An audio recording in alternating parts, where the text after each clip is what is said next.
So it's like 2 in the morning. I'm recording this because I took a nap and I woke up at like 10 p.m. and I was like, oh my God, why did I do this to myself? And now I'm awake. So in this video, I want to discuss A Discovery of Witches by Deborah Harkness, and this is book 1 in the All Souls trilogy. I had wondered where the All Souls came into play in the book, and is basically the name for another association that a scholarly stuff that Matthew is actually a part of. So it's about this woman named Diana Bishop. She's a descendant from the Bishop witches, one of the first witches in ever. But she's basically never used her powers, and she ends up finding this magical book, and no one has access to this book but her. And Matthew is so drawn to her and stuff like that. It's kind of it gave me Twilight vibes. How Matthew was so obsessed with Diana, and how what's his name, Edward, was obsessed with Bella, like that. So I guess it's a trait of vampires. I don't know, I haven't read that many vampire books, especially vampire books that have romance involved in them, to figure out if this is just a normal trait of theirs or whatever the case may be, but might possibly be. All right, so they get together. She's trying to summon the book again. Doesn't happen. Demons, the witches, and the vampires are all trying to get their hands on this book, and that's mostly the gist of the good parts of the book. Their relationship, Matthew and Diana's, feels so drawn out. I get it, they're getting to know each other and stuff like that. He's really hesitant because she's a witch and he's a vampire, and they're from totally different worlds.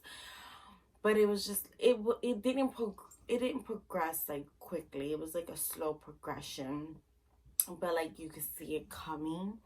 So it was yeah, I know this is gonna happen, and it really did happen. They do wind up together.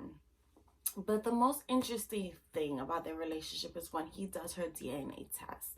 When he does Diana's DNA test, the results come back that she has every element of power or of magic for is it not for she has every DNA strand for each element of the magic system of witches. She could time walk, she could summon fire, she could summon water, she can float, she will fly, she could do herbology spells. She's extremely powerful.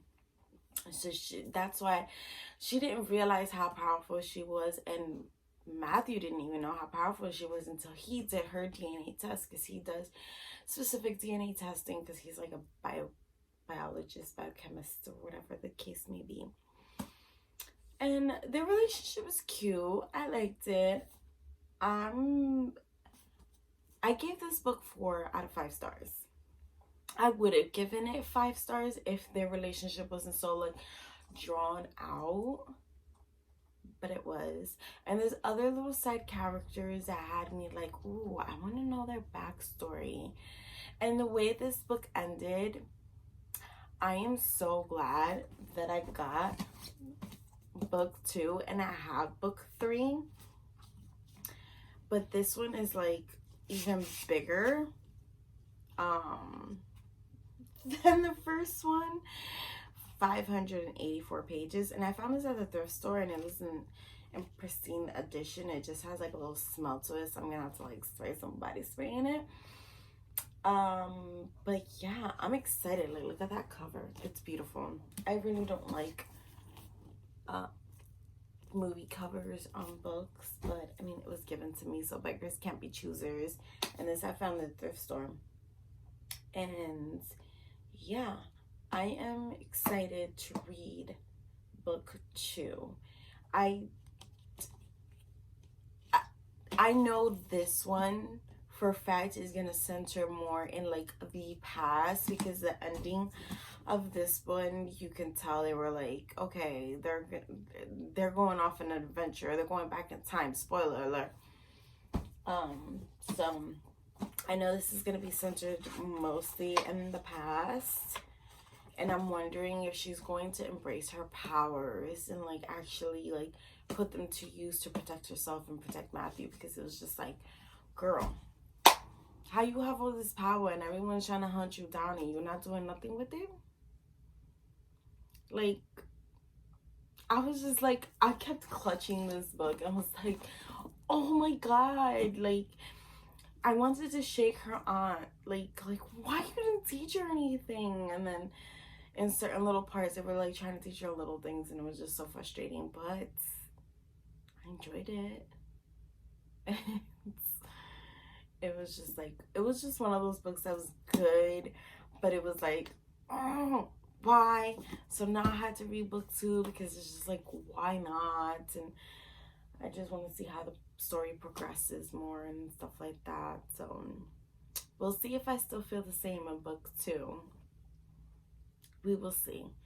I kind of want to start it right now. I kind of don't. I'm like between a rock and a hard place, because like I have so many other books that I want to read, and this kind of threw me off when this showed up on my TBR card, because it's just, I'm the type of person that once I start a book, especially if I own every single one of like a series, I'm gonna want to read it.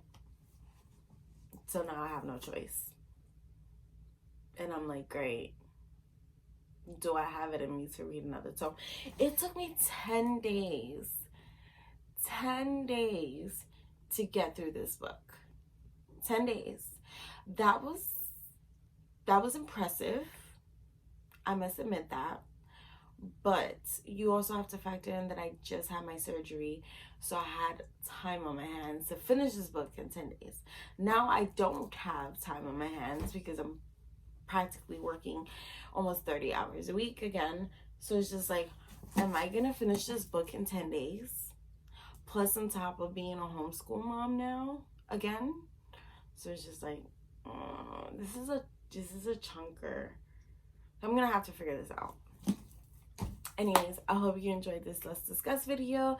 Hit like, subscribe, and stay tuned to see how I feel about book 2 in the Also trilogy. Bye.